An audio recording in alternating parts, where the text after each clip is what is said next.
what does it mean when, the announcement included the fact that the Kim Jong-un regime has completed the state's nuclear force? I mean, we've been talking this morning about how more missile launches are expected, especially over the next few months or so. This seems to suggest that this launch was so successful they possibly can scale back on these test runs. That's right. So as it's been saying that it is very much capable of becoming a nuclear state. And I think the latest announcement made this morning is basically a signal to the U.S. or whichever countries that it's been negotiating with that it wants to be recognized as a nuclear state. Now, how much of it is something that the Trump administration is willing to do is another question to be asking.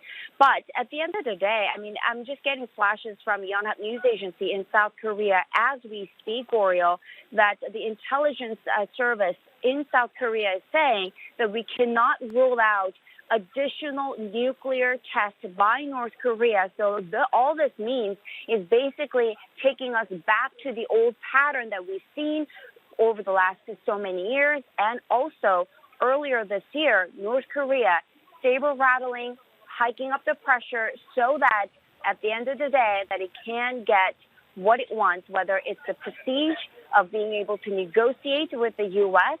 or getting economic concessions. Oriel? Sherry, what does it mean when it says the missile program will not threaten any country as long as they do not infringe on North Korea's sovereign gains? What are their sovereign gains that they're referring to?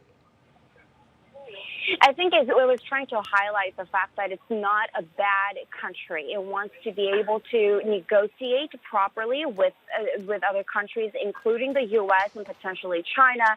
And I think it wants to send the message that it's not a rogue nation, but it's just a country, just like other countries like Iran, that can function as an economic state, however, that has a nuclear capability at this point.